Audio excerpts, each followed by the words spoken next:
이 말씀을 바로 깨달을 수 있도록 도와주시고, 또 하나님의 말씀을 바르게 분별하여 바른 것을 알고 바른 것을 믿고 그 가운데 견고히 서를 수 있게 도와주옵소서. 이 시간을 주님께 의탁하오며 예수님 이름으로 기도합니다. 아멘. 자, 첫 번째 시간은 종말론에 대한 교리를 다루도록 하겠습니다. 번역의 번호를 내려놨죠. 성도란 누구인가? 번째 환란과 대환란인데, 종말론 다루면서 반드시 짚고 넘어가야 할 문제가 성도라는 개념입니다. 성도가 누구인가?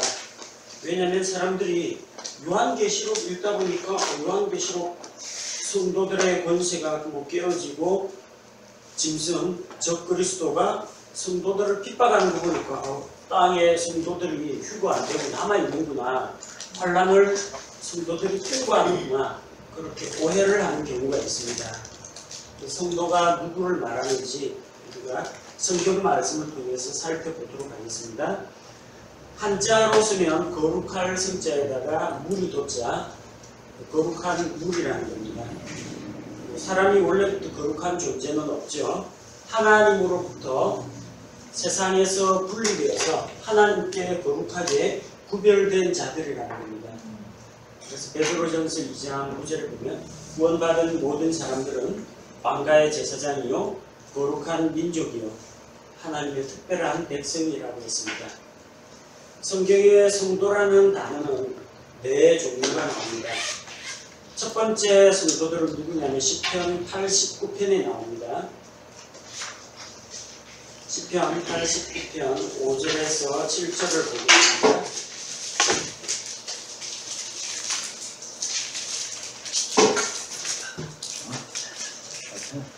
시편 89편 5절.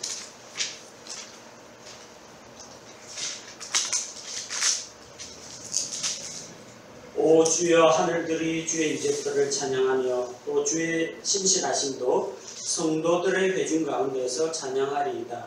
하늘에서 누가 주와 비교될 수 있으리이까? 강한 자들의 아들들 가운데서 누가 주와 같으리이까? 하나님은 성도들의 집회에서 크게 두려워할 뿐이시며 그분 주위에 있는 모든 자가 존경할 뿐이시니이다. 자, 보니까 성도들이 어디에 있어요? 성도들이 지금 어디에 있어요? 하늘에 있어요. 성도들이 하늘에 있는 성도들, 하늘에 성도들의 회중이 있고 성도들의 집회가 있고 하나님의 주위에 성도들이 둘러싸고 있습니다. 이 성도들은 누구인가? 구약 성도는 아니라는 겁니다. 당시 구약 성도는 하늘에 올라가지 못했어요. 다 땅속에 있는 낙원과 지옥으로 나뉘는 땅속 지옥이 있죠. 그래서 지옥의 건너편에 있는 낙원, 아브라함의 품에 있었습니다. 하늘에 있는 성도는 누군가? 하늘에 있는 성도라고 해봤자 사람 성도는 두 사람밖에 없습니다. 에녹하고 엘리야. 죽음을 보지 않고 바로 하늘로 올라간 에녹, 엘리야 말고는 없어요. 그런데 거기에 성도들의 집회가 있고 성도들의 회중이 있다고 했는데, 이건 하나님께 구별된 거룩한 무리들, 하늘에 있는 천사들, 하늘에 있는 영적인 존재들을 이야기합니다. 사람이 아닙니다.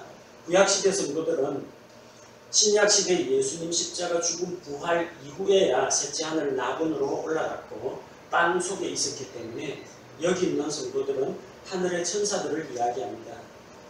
두 번째, 성도라고 할 때 구약시대 성도들이 있다는 겁니다.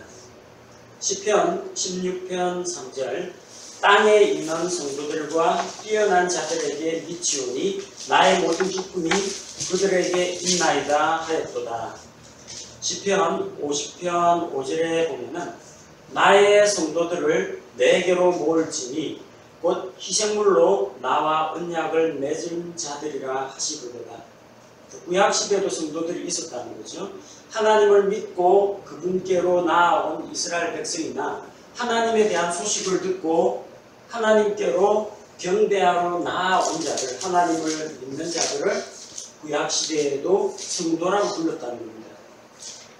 세 번째는 신약교회 성도들이 있습니다.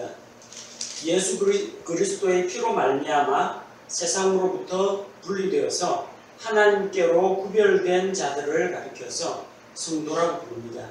우리가 흔히들 하는 성도라는 말은 일반적으로 신약교회 성도를 이야기합니다. 로마서 1장 7절에서 바울은 로마에서 하나님께 사랑을 받고 성도로 부르심을 받은 모든 사람에게 편지한다고 했습니다. 곧 예수 그리스도로 말미암아 구속받은 자들이 성도가 되는 겁니다. 고린도전서 1장 2절에도 고린도에 있는 하나님의 교회 곧 그리스도 예수님 안에서 거룩히 구별되고 성도로 부르심을 받은 자들 곧 예수님을 믿는 신약교회 성도를 가리켜서 신약교회 성도라고 합니다. 성령님에 의해 침례를 받아서 예수 그리스도의 몸 안으로 들어온 자들, 이 사람들을 신약교회 성도라고 합니다. 반면에 교회가 이 땅에서 휴거가 된 이후에 이 땅에서 적그리스도의 핍박을 견디면서 뒤늦게 믿음을 가지고 자기 믿음을 지키는 사람들이 있습니다. 그래서 계시록 13장 10절에 보면은 환난기 가운데에서 예수 그리스도를 구주로 믿고 짐승에게 경배하지도 않고 그의 표를 받지도 않고 믿음을 지키는 자들이 있습니다. 포로로 끌고 가는 자는 포로로 끌려갈 것이요 칼로 죽이는 자는 반드시 칼로 죽임을 당하리니 여기에 성도들의 인내와 믿음이 있느니라. 그런 환난을 겪어야 되는 그런 성도들이 있습니다.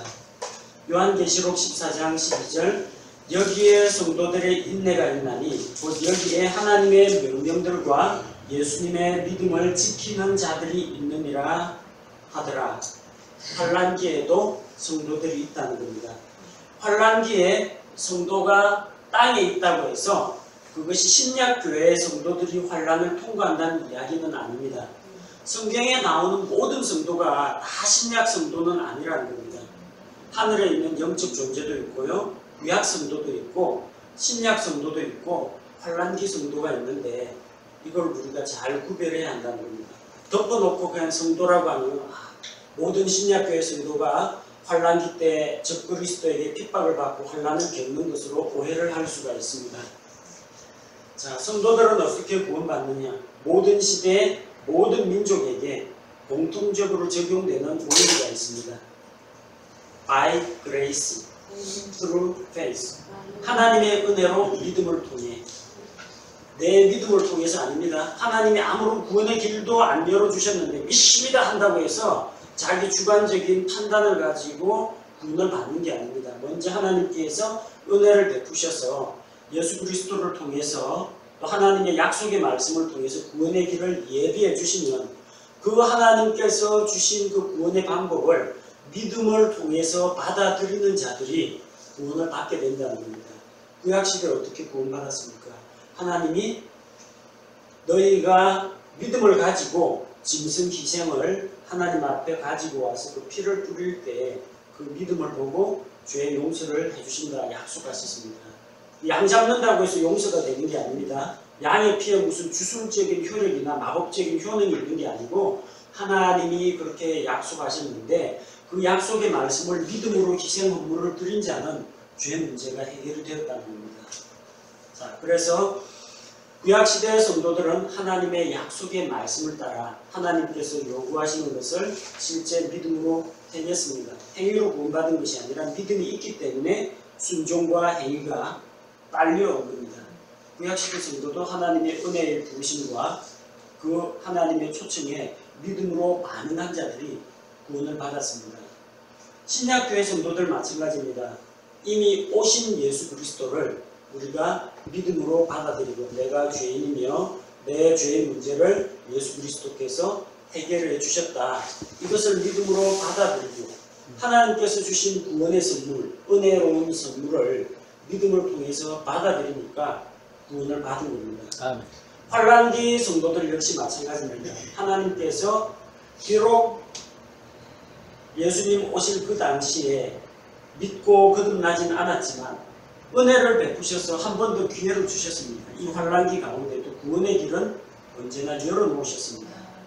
그래서 하나님께서 두 증인과 14만 4천 명의 전도자를 통해서 우리가 휴거되고 땅에 남아있는 성경책, 땅에 남아있는 비디오, CD 이런 자료들을 통해서 뒤늦게 말씀을 받아들인 자들이 있다는 거죠. 그들에게 말씀을 들을 기회를 주시고 구원의 길을 열어주시고, 그래서 그들이 하나님께서 그런 마지막으로 남겨주신 그 기회에 믿음으로 받아들이고 순종하는 자는 구원을 받습니다. 물론 이때에는 자기 믿음이 행위로 드러나야 합니다. 지금은 우리가 믿는 자인지 안 믿는 자인지 겉만 보고 판단할 수가 없는데, 환난기 때는 그게 행동으로 증명이 됩니다. 믿는 자는 적그리스도에게 경배하지 말아야 합니다. 믿는 자는 적그리스도가 준다라고 하는 짐승의 표를 받지 않습니다. 그래서 그때는 믿음과 행위가 같이 갈 수밖에 없어요. 위선적인 행동을 할 수가 없습니다. 하나님을 믿든지 아니면 적그리스도를 자기가 주인으로 섬기든지 둘 중에 하나라는 거예요. 그걸 가지고 일부 이제 조금 잘못된 세대주의 관점에서는 환난기 때에는 행위로 구원을 받는다, 그런 주장을 하는 사람들이 있는데, 그 행위는 행위를 했기 때문에 구원을 받는 게 아니고 믿음이 있다면 그 믿음을 자기 행위로 입증을 해야 되는 그런 시대라는 겁니다. 어느 시대나 공통적인 원칙은 하나님의 은혜로 믿음을 통했습니다. 믿음의 결과 순종이 따라옵니다. 순종은 믿고 구원받은 결과로 순종이 나오는 것이지 순종을 했기 때문에 구원을 해주시는 것은 아니라는 이야기입니다. 그래서 이 부분에서 우리가 바르게 알고 이해해야 할 부분은, 성도란 누구인가? 성경에는 성도라는 용례가 4가지 용례로 사용되고 있다. 계시록에 나오는 그 성도라는 그 개념은 주위에 나오는 문맥들로 살펴볼 때 신약교회가 아니라 환난기 성도들을 이야기한다. 신약교회는 이미 하늘로 휴거가 되어 있다. 이걸 먼저 알아두시기 바랍니다. 자, 그리고 두 번째가 이제 환난과 대환난에 대한 이야기입니다. 환난하고 대환난은 같을까요, 다를까요? 다릅니다. 다른 게 없고 환난은 뭐 이만한 거, 대환난은 그런 거고요. 자, 우선 환난이라고 할 때 2가지가 있습니다. 2가지를 구분을 해야 되는데, 예수 그리스도를 믿는 자들이 이 땅에서 세상으로부터 핍박을 받는 환난이 있습니다. 시험 환난 많으나 뭐 겁내지 맙시다 뭐 이런 찬양이라든지, 환난과 핍박 중에도 성도는 신앙 지켰냐 할 때 그 환난을 주는 주체가 누구냐? 믿지 않는 사람들을 세상이 그리스도인들을 핍박합니다. 주체는 세상이고 당하는 사람은 성도들입니다. 이 환난이 있고요. 그 다음에 마지막 날들의 환난, 마지막 날 환난기에 들어갔을 때 그 환난이 있는데, 그 환난은 세상이 주는 게 아니라 주체가 하나님입니다. 하나님께서 믿지 않는 세상에 대해서 형벌을 내리시는 것을 환난이라고 합니다. 이 2가지 환난을 혼동을 하면 안 됩니다. 왜 혼동을 하면 안 되느냐면은 믿는 자들이 환난을 당한다라는 그런 표현들이 있습니다. 사도행전 14장 22절,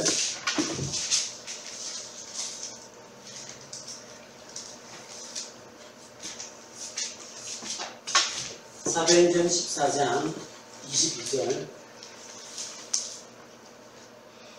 제자들의 혼을 굳건하게 하며 그들을 권면하여 믿음 안에 거하게 하고, 또 우리가 반드시 많은 환난을 거쳐 하나님의 왕국에 들어가야 하리라 하더라.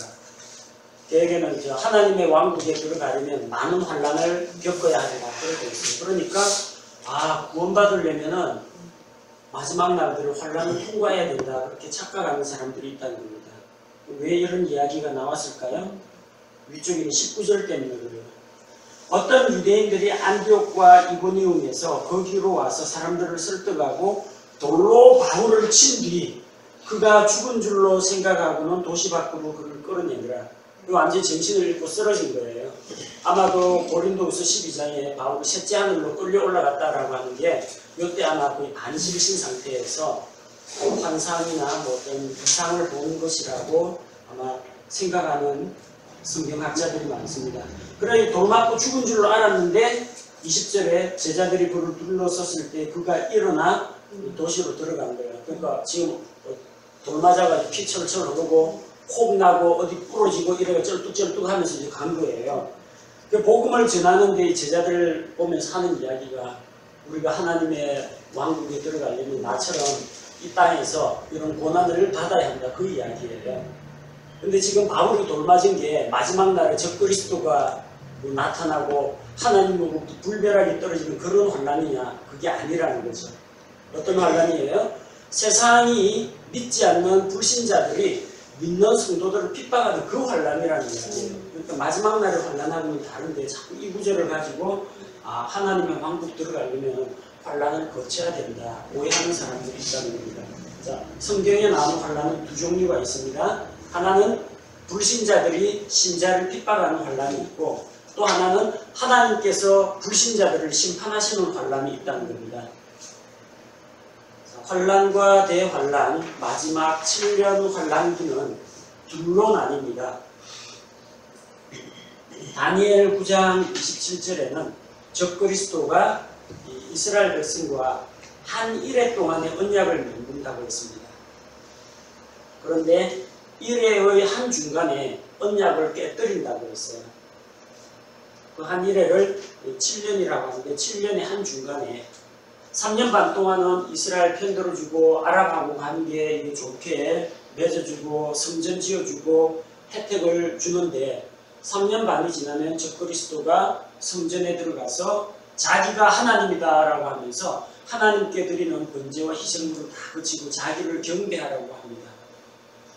왜 그런 거 있죠?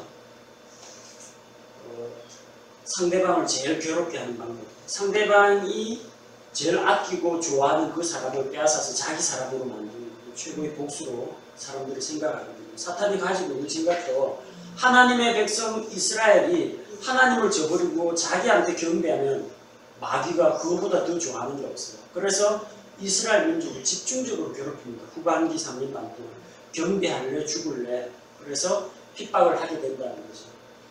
그래서 반으로 나눕니다. 7년이 전반기 3년 반, 후반기 3년 반, 일의 한 중간에 적그리스도가 이스라엘과 맺은 언약을 파기하게 됩니다. 다니엘 7장 25절에 적그리스도가 지극히 높으신 자의 성도를 핍박해서 한 때와 두 때와 반 때, 그동안은 핍박을 한다고 해서 3때 반입니다. 3.5. 다니엘 12장 7절에서 한 때와 두 때와 반 때 거룩한 백성의 권세를 흩어놓는다고 했습니다. 하나님의 백성 이스라엘의 권세를 깨뜨린다는 이야기입니다. 요한계시록 11장 2절에 성전이 42달 동안 이방인들에게 짓밟힐 것이라고 했습니다. 42달. 42달은 36개월 플러스 6개월입니다. 36개월이 3년이죠. 3년 6개월입니다. 3년 반 동안이고, 요한계시록 12장 14절, 여자가 이스라엘을 말합니다. 한 때와 두 때와 반 때 동안 광야에서 양육을 받는다고 했습니다. 용이, 마귀가 이스라엘을 대적하는데 이스라엘이 광야로 도피해서 3때 반 동안 보호를 받는다고 했습니다. 요한계시록 13장 5절에 용이 짐승에게, 적그리스도에게 42달 동안 권능을 준다고 했습니다. 자, 그래서 3년 반, 3년 6개월, 42달, 이런 이야기는 다 무엇을 이야기하느냐? 7년 환란기가 절반으로 나뉜다는 이야기입니다. 전반기, 후반기 가릴 것 없이 모두 견디기 힘든 그런 환란입니다. 전반기는 가볍고 후반기는 무서우냐? 그러진 않습니다. 환란의 강도에 따라 나뉘는 것이 아니라는 겁니다. 전반기, 후반기는 뭘 기준으로 나누느냐? 적그리스도하고 이스라엘 관계 때문에 나눕니다. 적그리스도하고 이스라엘이 서로 같은 편에 서 있을 때가 전반기 3년 반이고, 적그리스도가 이스라엘과 언약을 깨뜨리고 자기가 하나님이라고 자기를 숭배하라고 강요하고 핍박하는 때가 후반기 3년 반이라는 겁니다. 교회하고는 아무런 관계가 없습니다. 누구하고 언약을 맺어요? 하나님의 택한 백성 이스라엘하고 언약을 맺는데, 이 언약 관계가 유지되는 기간이 3년 반이고 깨어지는 기간이 3년 반이에요. 전반기 후반기 나누는 거하고 교회는 아무 관계가 없습니다. 이스라엘하고 관계 때문에 그렇게 나뉜다는 겁니다. 자, 성경 말씀에 나오는 환란과 대환란에 대해서 살펴보면은 사무엘상 26장 24절 다윗이 뭐 쫓겨다니면서 고난을 겪고 나를 환란해서 하나님께서 인도하시고 이런 거 이야기할 때는요, 그냥 마지막 날의 환란이 아닙니다. 다윗은 마지막 날 환란에 들어가는 적이 없습니다. 마태복음 13장 21절 어떤 내용이냐면은 씨 뿌리는 비유에서 씨앗이 가시덤불에 떨어졌을 때 가시덤불이 기운에 막아서 자라지 못하게 한다고 하는데, 말씀으로 인해서 환란이나 핍박이나 여러 가지 어려움 이런 것들이 찾아올 때, 돌밭에 떨어졌을 때 처음에는 기쁨으로 말씀을 받지만 나중에는 뿌리가 없어서 환란이나 핍박이 찾아오면은 자기 자신이 자기의 원래 믿던 그런 믿음을 떠나는 그런 사람들에 대해서 이야기하고 있습니다. 요한복음 16장 33절에서는 세상이 믿는 자에게 주는 고난, 너희가 세상에서는 환난을 당하나 담대하라, 내가 세상을 이기었노라. 세상이 믿는 자에게 주는 고난, 그걸 환난이라고 합니다. 사도행전 14장 22절 아까 보셨죠? 우리가 하나님의 왕국에 많은 환난을 거쳐서 하나님의 왕국에 들어간다라고 하는데, 믿는 자들에 대한 핍박을 환난이라고 합니다. 마찬가지로 로마서 5장 3절, 8장 35절, 12장 12절 환난은 인내를 낳고 인내는 민단을 낳고 뭐 이런 식으로 환난, 인내 이런 게 나올 때 세상에서 당하는 그리스도인들의 어려움을 이야기합니다.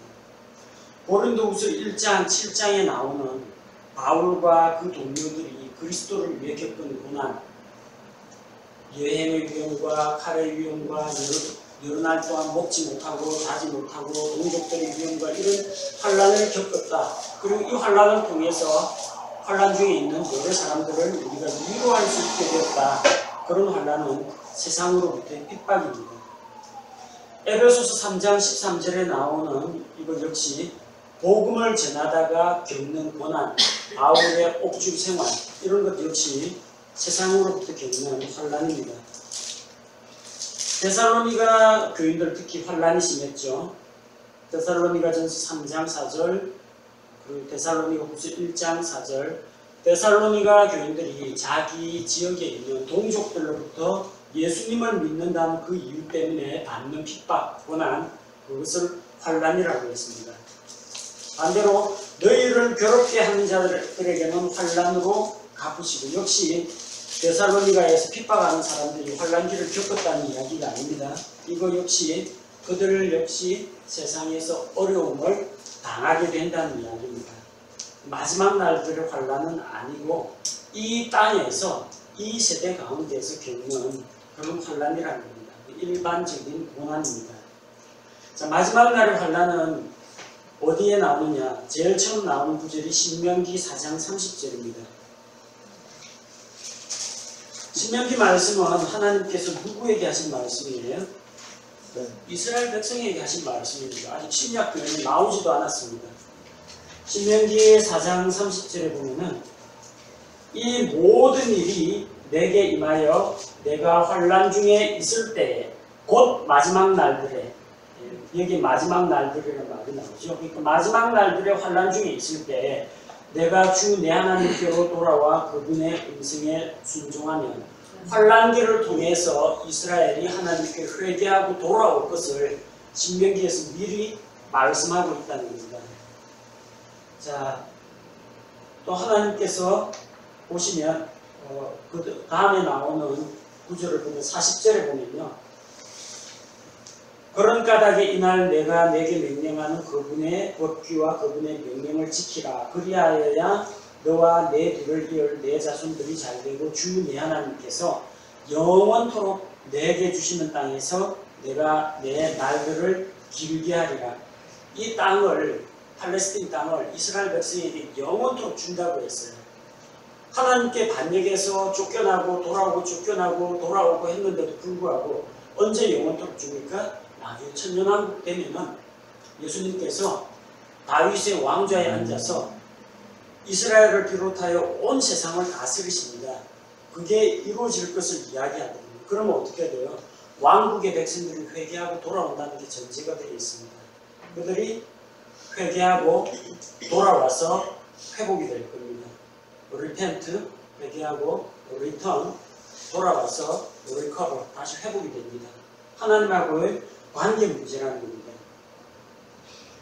자, 그래서 신명기 4장 30절에서 처음으로 마지막 날들의 환난에 대해서 너희가 마지막 날들에 이런 어려움을 당할 것이라는 걸 미리 경고로 말씀해 주셨고요. 예레미야 30장 7절에 보면은 야곱의 고난의 때라는 그런 표현이 나옵니다. 예레미야 30장 7절에 아 슬프도다 그날이 커서 그것과 비길 날이 없나니 그날은 곧 야곱의 고난의 때로다. 그러나 그가 그 고난에서 구원을 받으리로다. 야곱의 고난의 때라고 했습니다. 야곱의 다른 이름이 뭡니까? 이스라엘이에요. 여러분 이스라엘 자손 아니죠? 야곱의 몸에서 난 루벤, 시몬, 레위, 유다, 이사갈, 스불론, 단, 납달리, 갓, 아셀, 요셉, 베냐민 이런 사람들의 후손이 아니라는 거예요. 그러니까 야곱의 자손이 아니에요. 야곱의 몸에서 난 사람들만 야곱의 자손입니다. 그들이 겪는 그 고난을 야곱의 고난의 때라고 했습니다. 세상이 생긴 이후로 일찍이 없던 그 고난이 이스라엘 민족에게 야곱에게 임한다는 겁니다. 그러나 그가 그 고난에서 구원을 받으리로다. 7절 그 고난에서 구원을 받으리라는데 be saved out of it이라고 했어요. out of it은 뭡니까?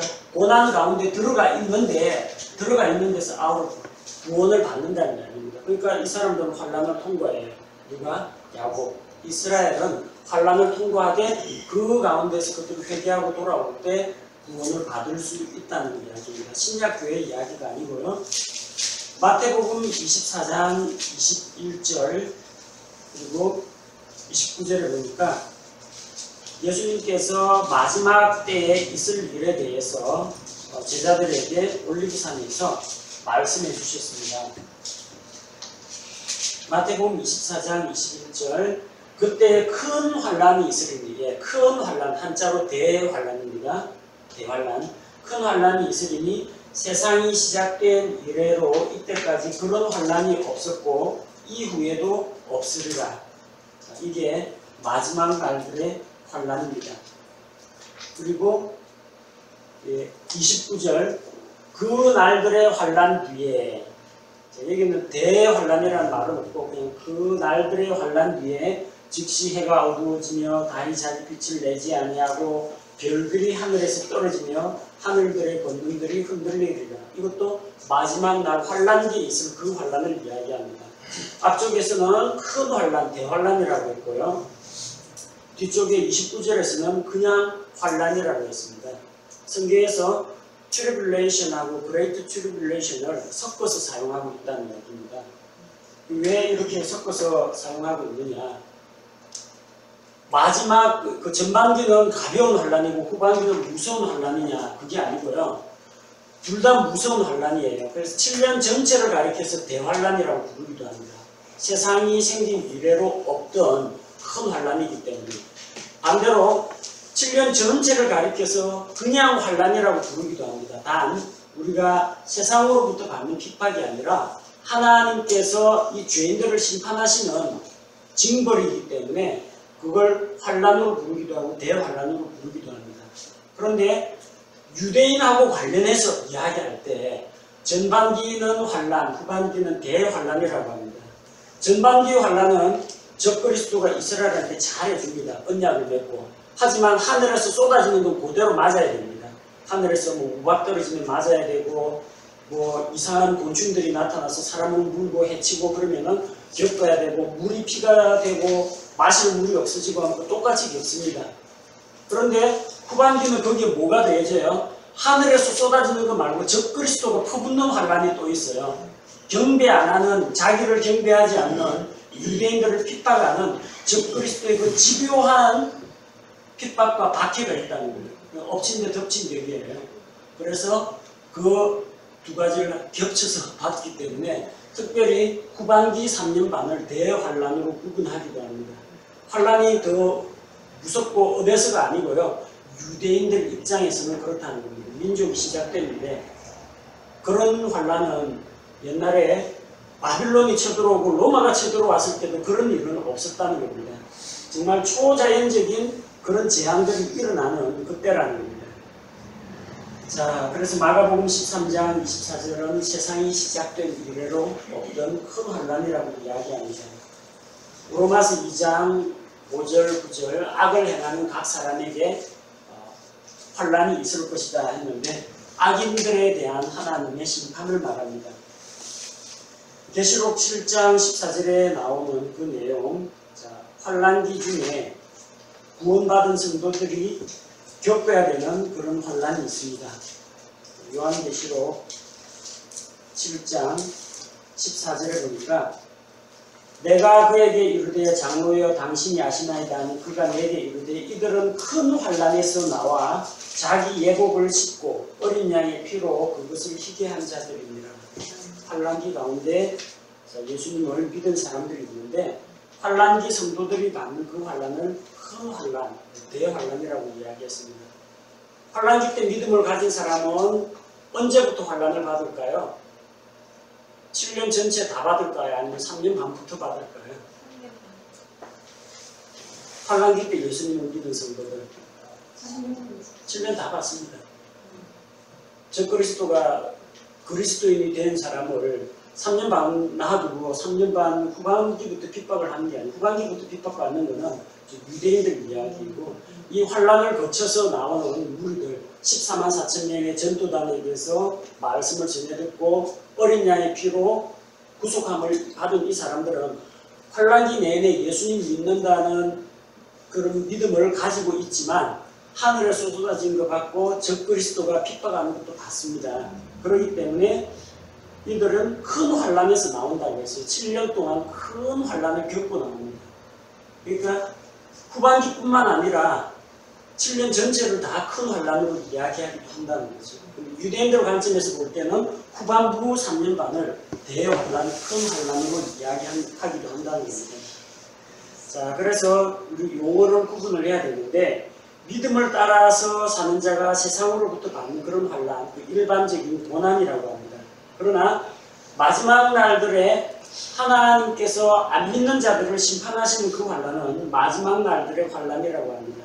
두 가지 다른 용어를 기억해야 하고 신약 성도들은 세상으로부터는 환란을 당합니다. 그러나 아버지이신 하나님으로부터는 환란을 당하지 않습니다. 당연한 이야기죠. 하나님의 진노의 심판으로 주어지는 환란은 우리는 받지 않는다는 겁니다.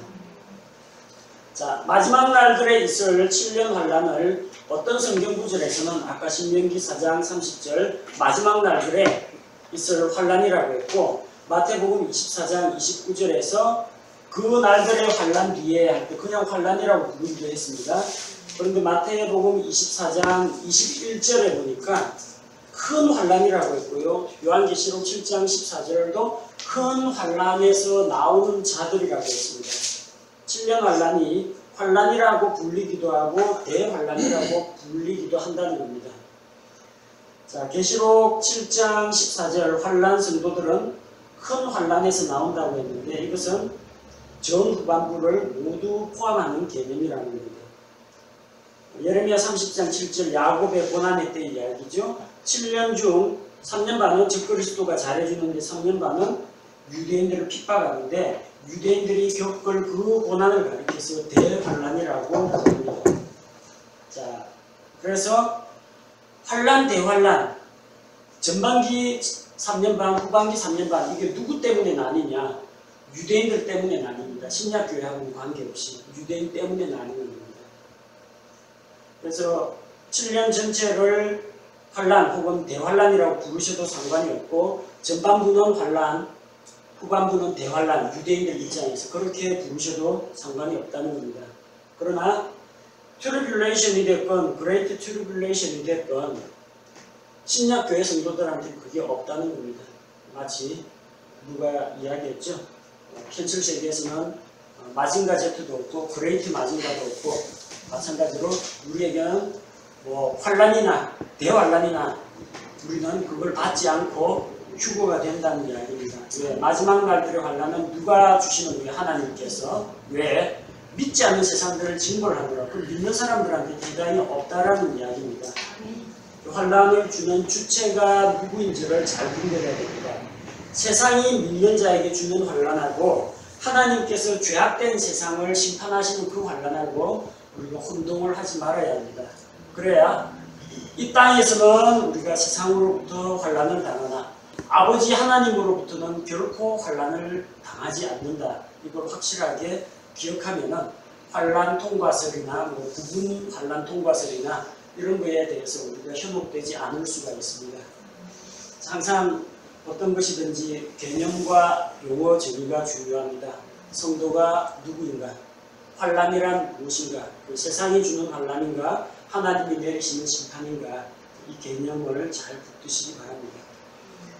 자, 첫 번째 시간은 종말론 관련한 본론 들어가기 전에 기초적으로 우리가 알고 있어야 할 그런 개념들에 대해서 이야기를 했습니다. 조금 쉬었다가 자, 지난번 약속한 대로 바른 교리를 세우기 위해서 로마서 공부한다고 했죠. 조금 쉬었다가 로마서 강론을 준비를 해왔는데 우리 지금 포항에서 신학원에서 운영하고 있는 내용 그거보다 더 자세하게 구절별 강론으로 바꿨습니다. 20절 고린도서 1장 20절 봅시다. 고린도후서 1장 20절. 예스맨은 누구인가? 고린도후서 전서. 고린도후서 성경이 다 나온다. 성경이 다 나옵니다. 고린도서 1장 20절 예스맨은 누구인가? 1장 20절. 하나님의 모든 약속은 그분 안에서 예가 되고 그분 안에서 아멘이 되어 우리를 통해 하나님의 영광이 되느니라. 아멘. 어떤 이야기냐면요. 다 나온다.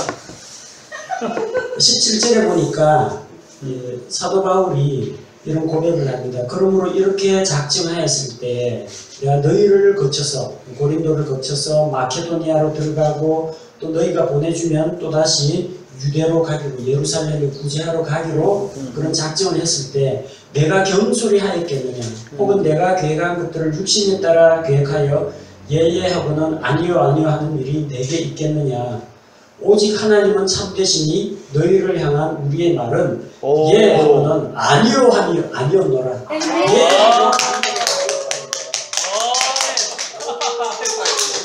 진짜 바울이 그런 예하는 걸 어디서 배웠느냐? 하나님의 말씀에 전폭적으로 순종한 예수님과 하나님의 약속의 말씀은 그리스도 안에서 얼마든지 예스로 된다는 게 20절 말씀입니다. 놀랍다. 예스맨이 나쁜 게 아닙니다.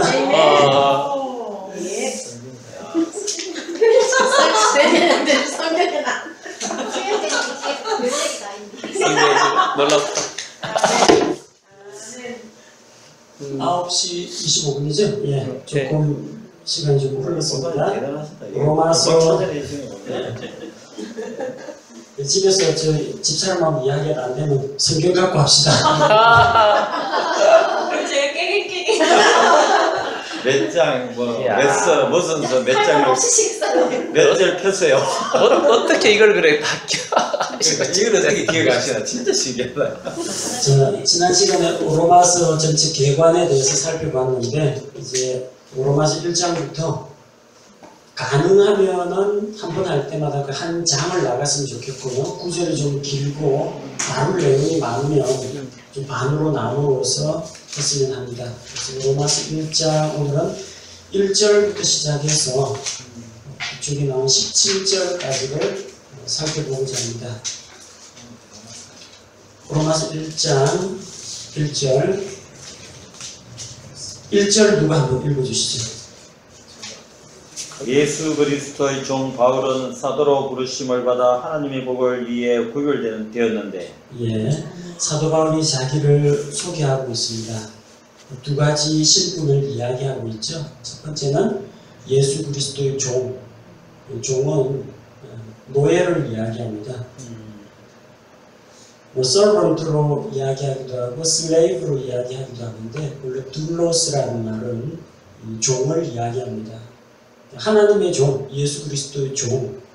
듣기 좋은 말입니까? 별로 썩 듣기 좋은 말은 아닙니다. 근데 오늘날 많은 한국 교회에서 자기를 종으로 불러달라고 합니다. 나는 하나님의 종, 말씀의 종, 능력의 종, 기도의 종, 신유의 종 이렇게 해서 종이라고 광고하는 분들이 많습니다. 근데 사람들이 종으로 불리기는 원하는데 종으로 대접받는 걸 싫어합니다. 그래서 오죽하면 기도할 때 주의 종을 잘 섬기고 주의 종님으로부터 나오는 말씀하는데 종은 종놈이지 종님은 없습니다.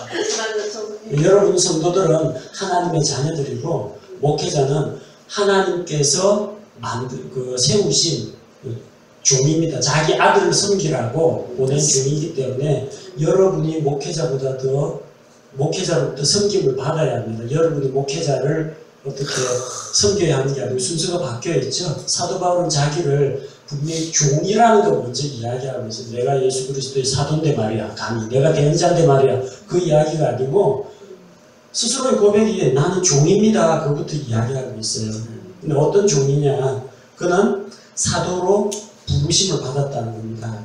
종이기 때문에 예수님이 가 하면 가고 와 하면 와고 어디 가서 전도해야 하면 전도하는 게 원래 종이거든요. 근데 어디로 부르심을 받았냐? 사도로 부르심을 받았다는 겁니다. 우리 사도라는 말은 지난 시간에 이야기했지만 신뢰할 만한, 믿을 만한 권위로부터 보내심을 받은 자를 사도라고 합니다. 보내심을 받은 자가 사도입니다. 나는 정의의 사도다. 그렇게 이야기하죠. 그런 사도예요. 그 사도가 될 수 있는 자격 요건은 두 가지가 갖춰져야 합니다. 첫 번째는 사도행전 1장 21절, 22절 지난 시간에 찾아본 것과 같이 우리 가운데에서 요한의 침례로부터 우리 가운데서 올리오 가실 때까지 우리와 함께 다니던 자 중에 예수 그리스도의 십자가의 죽음과 부활을 전할 자를 우리가 선정하자라고 했죠. 그래서 예수 그리스도를 직접 봐야 합니다. 사도 바울은 예수님 벌써 십자가의 죽음 이후에 사도행전에 등장하잖아요. 예수님께서 다시 나타나 주셨습니다. 다마스커스로 가는 길에 사울의 발걸음을 멈추게 하고 하늘로부터 빛이 내리비치면서 하늘이 열리고 예수님께서 나타나셔서 사울아 사울아 어찌하여 내가 나를 핍박하느냐 그렇게 자기 자신을 보여주셨습니다. 사울이 뭐라고 했겠어요? 주님 저 언제 봤다고요? 저 주님 핍박한 적 없습니다. 저 그리스도인 핍박합니다. 예수님 입장에서는 머리이신 예수 그리스도 그분의 몸인 우리 그분의 지체에 몸이 핍박을 당하는 것을 예수님 자신의 고통으로 느끼신다는 겁니다. 자, 그래서 그때 자기가 핍박하고 있는 요 그리스도인들이 예수 그리스도고 하나님의 아들 예수 그리스도에게 속한 자라는 것을 사울이 알게 된 거죠. 주님을 만났습니다. 그리고 사도의 표적을 다 행해야 합니다. 고린도후서 12장 10절에 나오는 것과 같이 사도의 권능을 다 행해야 돼요. 마가복음 16장 15절 보면은 너희는 온 천하에 다니며 모든 창조물에게 복음을 선포하라고 했는데 그때 예수님께서 사도들에게 주신 약속이 나와 있죠. 너희가 다른 언어로 방언을 말하며 또 뱀을 집으며 무슨 독이나 해로운 것을 마실지라도 해를 입지 않고 병든 자에게 손을 얹으면 병이 떠나고 사도의 표적을 보여주는데 이 사도의 표적을 다 할 수 있어야 되는 거예요. 뭐 방언하는 뭐 쌀라쌀라 이야기하는데 죽은 사람은 못 일으킨다. 그러면 안 되는 거예요. 사도 바울은 진짜 다 했습니다. 말씀 듣다가 창문에서 꾸벅꾸벅 졸다가 떨어져 죽은 유두고라는 청년을 살렸고요. 풍랑등이 일어가지고 배가 표류를 해서 멜리데라는 섬에 표류를 했는데 거기 있는 토인들이 불을 피워주는데 나뭇가지를 이렇게 불 속에 집어넣다가 뱀 독사가 팔을 물었는데 즉사할 줄 알았는데 뱀은 탁 불 속에 떨어져 버리니까 뱀은 죽고 바울은 멀쩡한 것. 역시 뱀의 독에 해를 받지 않는 사도의 표정을 다 보여줬습니다. 오늘날 신사도주의자라고 하면서 내가 사도라고 주장하는 사람들이 많습니다. 예언을 하는 사람도 있고 뭐 내가 병 고치는 은사가 있다 그러는 사람들이 있는데 이 모든 표적을 다 행하는 사람은 없다는 겁니다. 무엇보다도 환상을 봤네, 이상을 봤네 그런 거 말고 예수님을 직접 눈으로 보고 예수님으로부터 파송을 받은 사도는 예수님의 그 12사도와 마띠아가 추가된 12사도와 사도 바울 이외에는 없다는 겁니다. 자, 바울의 두 가지 신분, 첫째는 종이고 둘째는 사도라는 겁니다. 2절 한번 누가 읽어볼까요? 이 복음은 그분께서 자신의 대언자들을 통하여 거룩한 성경 기록들에 미리 약속하신 것으로. 예, 복음의 두 가지 특징이 나옵니다. 첫 번째는 대언자들을 통해서 미리 약속하셨다는 겁니다. 하지만 어느 대언자도 복음을 완전하게 이해하지는 못했습니다. 대언자들이 말씀을 받았을 때 이 말씀이 어떻게 우리한테 해당이 되는가? 어떻게 대언자가 여자의 씨가 올 수가 있는가? 씨는 남자에게 있는데 왜 여자의 씨가 도대체 하나님 그렇게 말씀하시니까 그렇게 위대하는데 아니 어떻게 처녀가 아이를 낳는다는 말인가? 대언자들도 다 이해는 하지 못했습니다. 이사야 대언자만 하더라도 하나님이 두 가지를 보여주었어요. 천년왕국에서 다윗의 왕좌에 앉아서 사자들이 어린 양과 뛰놀고 어린이가 독사굴에 손 집어넣고 이러는 공평과 정의로 다스리는 그런 세계의 왕으로 오실 메시아도 보여주고 사람들의 허물과 죄 때문에 채찍에 맞고 창에 찔리고 고난당하는 종의 모습도 보여주니까 메시아가 어떻게 영광을 받으실 왕인 동시에 고난받는 종이 될 수가 있느냐 잘 이해를 하지 못했다는 겁니다. 모세가 장차 메시아가 오실 것이라는 것을 대언의 말씀을 받아가지고 알았습니다. 하지만 모세도 성경 기록 쓰면서 되게 헷갈렸을 거예요. 어느 부분에서 헷갈리느냐. 신명기 율법을 기록하면서 사생자는 주의 총회에 들어오지 못할 것이니 10대까지 들어오지 못하리라. 근데 누가 문제가 되느냐면 메시아가 유다 지파에서 난다는 것을 대언의 말씀을 기록을 했거든요. 근데 유다 첫째 아들 엘 하나님께서 행실이 악하다고 죽여버렸어요. 자식이 없어요. 오난 형수에게 들어가서 형수를 취해서 씨를 유전해야 되는데 그 키워봤자 자기 아들 안 되고 나중에 크면 재산 떼줘야 되니까 그거 싫어가지고 형수를 임신 안 시키려고 열심히 노력을 했습니다. 악하다고 오난 죽었어요. 그 다음에 이 셋째 아들을 줘야 되는데 다말이 가만보니까 결혼만 했다면 다 자기 아들이 죽어나가니까 남편 잡아먹는 여자다 생각해가지고 안 주는 거예요. 근데 다말이 이제 자기가 완전히 씨가 끊어진 몸이고 자기를 봉양할 후손도 없으니까 어떤 방법을 사용하는 그 참 여러 변장을 하고 자기 시아버지하고의 관계를 통해서 아이를 갖게 됩니다. 사생아예요. 메시아가 어떻게 사생자 집안에서 메시아가 어떻게 나오느냐. 근데 그 유다로부터 해가지고 10대 딱 지나면 누가 나오냐면 다윗이 나와요. 다윗의 자손으로는 문제가 없어요. 유다의 자손 10대 그때까지는 주의 총회에 들어가지 못합니다. 그러나 다윗 때 그 저주가 벗겨진다는 거예요. 모세는 그걸 몰랐죠. 모세가 BC 1500년경에 율법서 딱 기록하고 나중에 BC 1000년경 돼가지고 다윗이 나타났을 때 그 다윗 나타나는 걸 모세는 보지도 못하고 죽었기 때문에 아마 되게 헷갈렸을 겁니다. 메시아가 유다 지파에서 나와야 된다. 하지만 유다는 사생자들이기 때문에 저기에서는 메시아가 올 수가 없다. 하지만 10대 이후에 저주가 풀렸습니다. 어떻게 여자의 씨로 사람이 태어날 수가 있는가? 남자 없이 여자 혼자서 어떻게 해? 도저히 이해할 수 없는 일이죠. 하지만 신약 시대에 때가 참에 하나님께서 자기 아들을 여자의 몸에서 나게 하시고 성령님을 통해서 마리아의 태를 빌어서 성자 하나님께서 오시는 그런 일이 일어났습니다. 대언자들을 통해 미리 약속되어 있습니다. 창세기 3장 15절에 나오는 여자의 씨에 대한 약속, 창세기 12장에 나오는 아브라함에게 하신 그런 약속들, 다윗에게 하신 약속들, 이 대언자들을 통해서 약속하신 바이고, 또한 거룩한 성경 기록들에 약속했다고 했습니다. 성경 기록이라고 하는데 기록된 문서라는 겁니다. 보통 사람들 말로 하면 모르겠죠. 자, 문서 작성하자, 계약서 쓰자, 그렇죠. 그러니까 이거는 구두 전승이 아니라 기록되어 있는 확실한 문서로 우리에게 주셨다는 겁니다. 어떤 내용을? 복음의 내용을. 하나님께서 사람을 구원하신다, 그 내용을. 3절 누가 한번 읽어볼까요? 자신의 아들 예수 그리스도 우리 주에 다른 것이라. 그분께서는 육체로는 다윗의 씨에 성하셨고. 예. 자, 예수 그리스도라고 했는데 자신의 아들을, 자, 아들이라고 했습니다.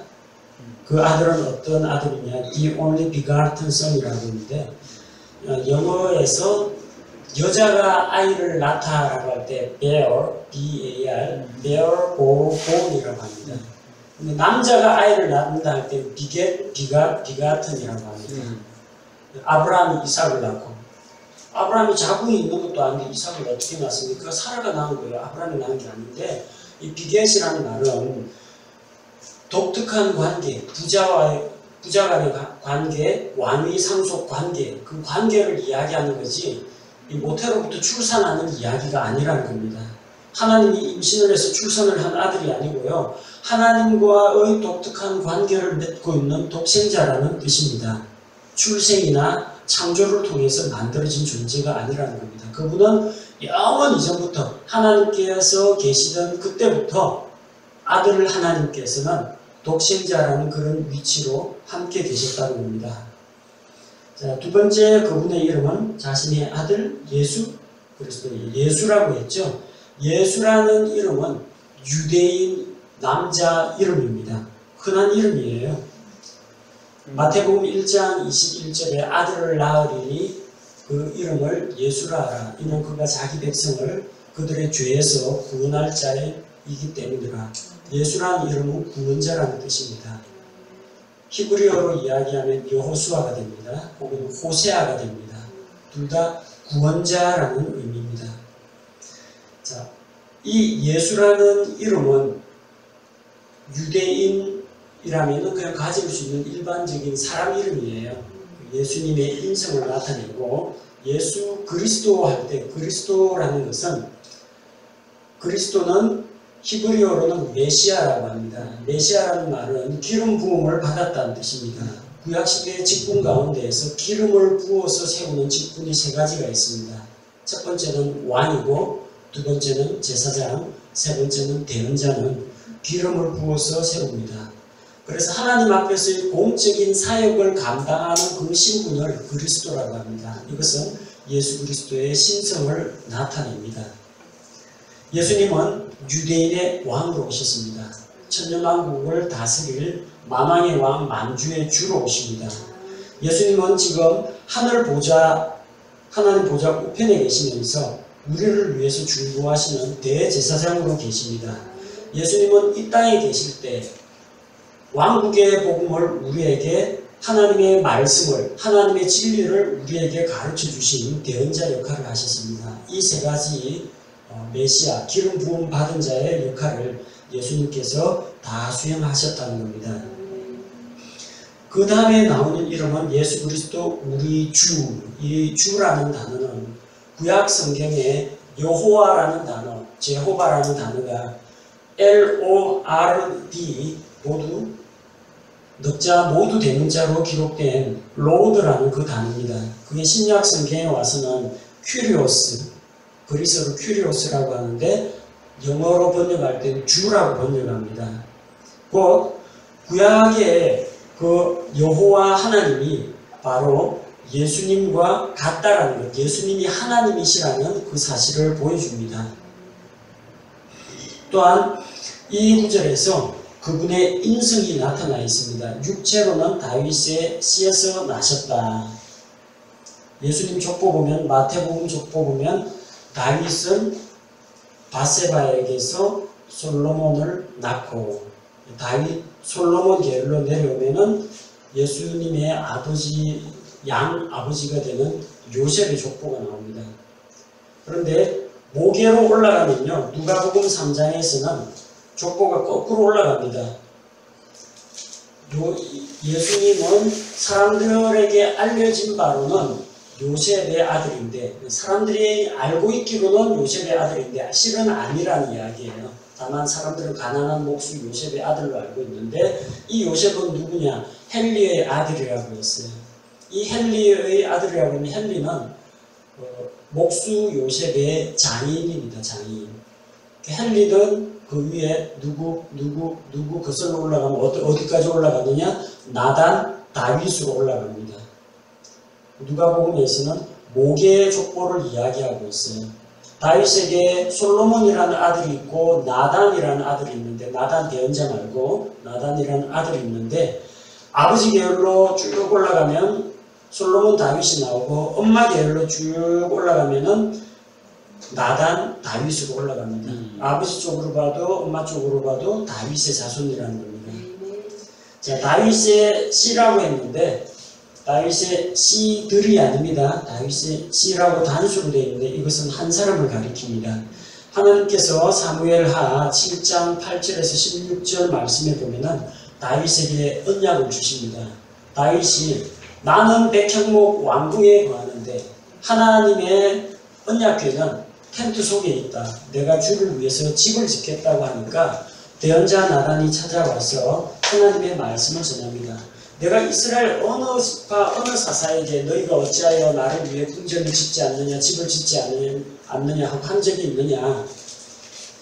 내가 나를 위해 집을 건축하겠다는 그 마음은 내가 받아들이겠지만 너는 전쟁터에서 피를 많이 흘렸은즉 너는 성전은 짓지 못한다.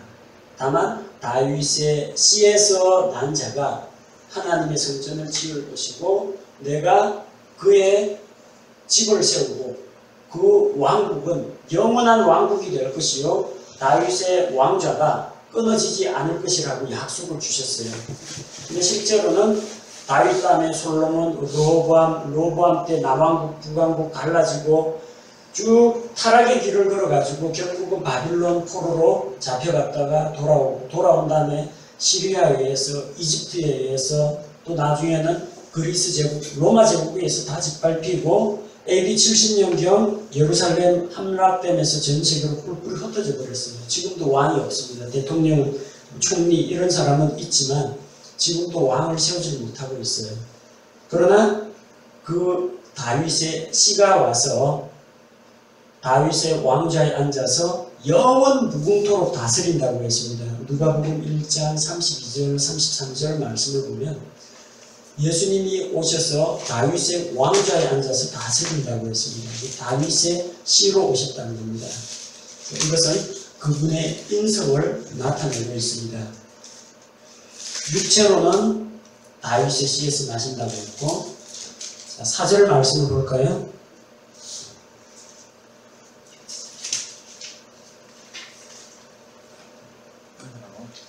4절. 함의 영광은 죽은 자들로부터 부활하심으로써 하나님의 아들로 권능 있게 밝히 드러나셨습니다. 예. 4절은 예수님의 신성을 나타냅니다. 하나님의 아들로 밝히 드러나셨다고 했습니다. 개혁성경은 번역이 이거하고 다르게 되어 있죠. 죽은 자들 가운데서 부활하심으로 하나님의 아들로 인정받으셨다고 되어 있습니다. 부활 못했으면 하나님의 아들이라는 타이틀을 못 땄을 텐데 부활하심으로써 이제 자격증 취득하셨다는 이야기예요. 그런 의미가 아닙니다.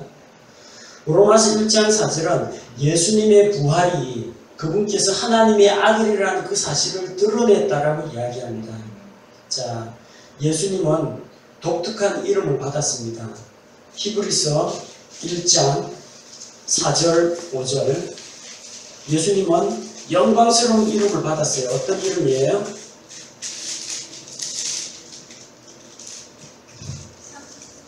히브리서 1장 4절 5절을 보니까 그분께서 천사들보다 훨씬 더 뛰어나게 되신 것은 상속을 통해 그들보다 더욱 뛰어난 이름을 얻으셨기 때문이라. 예수님은 뛰어난 이름을 얻었다고 해서 어떤 이름이냐? 5절 그분께서 어느 때의 천사들 중에 누구에게 너는 내 아들이라 이날 내가 너를 낳았도다 하셨느냐?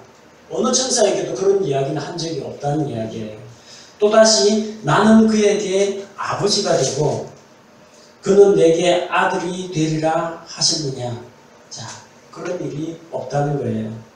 천사들에게는 하나님의 아들이라는 칭호를 주지 않았는데 예수 그리스도 우리 주는 다른 천사들보다 훨씬 더 뛰어난 이름 하나님의 아들이라는 하나님의 독생자라는 그런 이름을 받았다는 겁니다. 여기 보니까 이날 내가 너를 낳았도다 하셨느냐. 천사한테는 한 적이 없다는 거예요. 근데 예수님에게는 이날 내가 너를 낳았도다 하신 적이 있다는 이야기예요. 어디서 그랬어요? 시편에서 그랬습니다. 시편 2편 7절.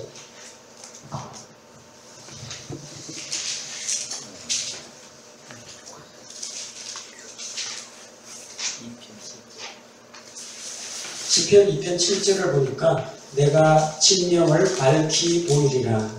주께서 내게 이르시되 너는 내 아들이라.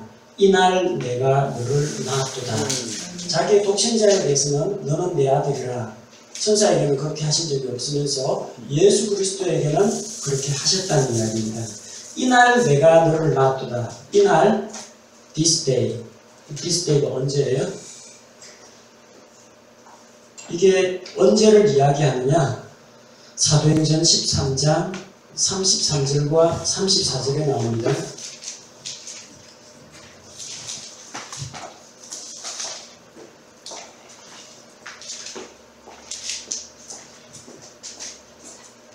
사도행전 13장 33절 34절 바로 그 약속을 하나님께서 예수님을 다시 일으키심으로써 그들의 자손인 우리에게 성취하셨다는 것이라. 그것은이라고 했는데 그것은 뭡니까? 그 약속은 또 시편 2째 편에 기록된 바 너는 내 아들이라. 이날 내가 너를 낳았도다 함과 같도다. 연결이 되죠? 자, 33절 말씀에 의하면은 바로 그 약속을 어떻게 성취하셨어요? 예수님을 일으킴으로 예수님의 부활로 말미암아 너는 내 아들이라 이날 내가 너를 낳았도다 하는 시편의 말씀이 성취가 되었다고 이야기합니다. 그러니까 예수님이 부활하심으로써 하나님의 아들이라는 것이 만천하에 드러났다는 이야기입니다. 부활하심으로 하나님의 아들이라는 자격을 취득하신 것이 아니고 예수님의 부활은 그분이 하나님이시기 때문에 사망 권세를 이길 수 있는 분이라는 것을 증명해 보였다는 이야기입니다. 부활이 예수님을 하나님의 아들로 만드신 것이 아니라 그분이 하나님의 아들이시기 때문에 부활을 통해서 그분의 능력과 영광을 밝히 보여주셨다는 이야기입니다. 자, 바로 그런 분으로부터 내가 파송을 받아서 사도가 되었다. 그 이야기입니다. 자, 5절 그분으로 말미암아 어떤 분이요? 하나님의 아들의 영광을 드러내신 그분으로 말미암아 우리가 은혜와 사도직을 받아 그분의 이름을 위하여 모든 민족들 가운데에서 믿음에 순종하게 하였나니. 자, 사도직을 주신 목적은 무엇인가? 각 사람들이 예수 그리스도를 믿는 믿음에 순종해서 하나님께 돌아오도록 하는데 사도직의 목표가 있다는 겁니다. 자, 그래서 믿음은 행위가 아닙니다. 하지만 믿음에서 순종이 나오고 순종은 믿음으로부터만 나올 수가 있다는 걸 보여줍니다.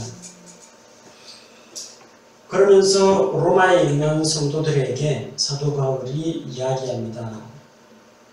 로마서를 받아들이는 수신자들은 어떤 자들인가? 6절과 7절 한번 누가 읽어볼까요? 너희도 그들 가운데서 예수 그리스도의 부르심을 받았느니라.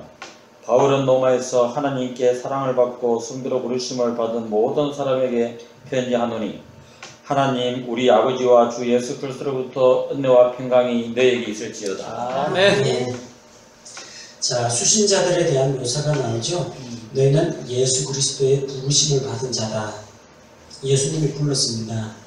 수고하고 무거운 짐을 진 모든 자들아 내게로 오라 부르셨고, 아무든지 내게로 나아오면은 내가 결코 내어쫓지 않을 것이요. 예수님께서 얼마든지 죄인들을 나아오라고 부르셨습니다. 구원으로의 초청을 말합니다. 부르심을 받아서 너희들이 주님께 나아온 자라는 겁니다. 또한 하나님께 사랑을 받은 자라고 했습니다. 하나님은 세상을 이처럼 사랑하신다고 했습니다. 그러나 실제로 그 사랑을 유효하게 받아 누리는 자는 누구인가? 그분의 사랑에 감사함으로 믿음으로 반응을 보인 자들만 그 사랑을 받아 누릴 수가 있습니다. 곧 이 성도들은 하나님께서 세상을 이처럼 사랑하사 할 때 그분의 그 사랑과 은혜를 받아들인 자를 이야기합니다. 또한 그들은 성도로 부르심을 받았습니다. 성도란 세상으로부터 구별되어서 하나님께로 성별된 자를 성도라고 부르고 있습니다. 바울은 바로 이런 자, 예수 그리스도의 부르심을 받은 자, 하나님께 사랑을 받은 자, 성도라고 부르심을 받은 자들에게 편지를 하고 있습니다. 자, 바울은 그래서 이 로마에 있는 성도들로 인해서 하나님께 감사를 드립니다. 8절에 먼저 너희 모두로 인하여 예수 그리스도를 통해 나의 하나님께 감사하노니 이는 너희의 믿음이 온 세상에 두루 전하여졌기 때문이라. 너희 모두로 인하여 특별한 한두 사람의 믿음이 아니라는 걸 말합니다. 로마에 있는 로마 교회 성도들의 믿음을 통해서 그 믿음이 온 세상에 두루 전해졌기 때문에 하나님께 감사를 드린다는 겁니다. 그러면서 9절에서 기도를 하죠. 내가 그분의 아들의 복음 안에서 내 영으로 섬기는 하나님께서 내 증인이 되시거니와 내가 기도할 때 언제나 너희에 관하여 끊임없이 말하며 어찌하든지 이제라도 마침내 하나님의 뜻에 따라 순탄한 여정을 얻어 너희에게 가게 되기를 간구하노라. 바울의 기도입니다. 어떤 기도입니까? 하나님께서 내 증인이 되시거니와 내가 얼마나 어떠한 마음으로 기도하는지 하나님이 아신다는 겁니다. 하나님이 인정하시는 신실한 기도, 하나님 앞에서 자기가 하나님의 이름을 걸고 이야기할 수 있는 그런 기도입니다. 아멘. 언제나 너희에 관하여 말하며, 기도할 때 여러분 누구 이름 불러가면서 개인적으로 기도하는 경우가 있죠. 어느 자매, 어느 형제를 위해서 기도합니다 라고 할 때 바로 언제나 너희에 관해서 말한다는 겁니다. 개인적이고 친밀한 그런 기도를 이야기합니다. 그런데 한두 번 이야기하는 것이 아니고 너희에 관하여 끊임없이 말하며 인내를 가지고 계속 지속적으로 하는 그런 기도를 드리고 있습니다. 그리고 어찌하든지 어떤 일이 있든지 어찌하든지 그만큼 로마에 방문하기를 간절히 바라고 있는 겁니다.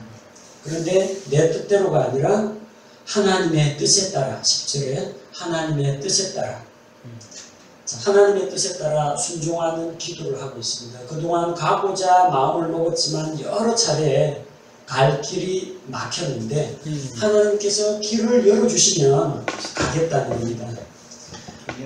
순탄한 여정을 얻어서 너희에게 가게 되기를 구하노라.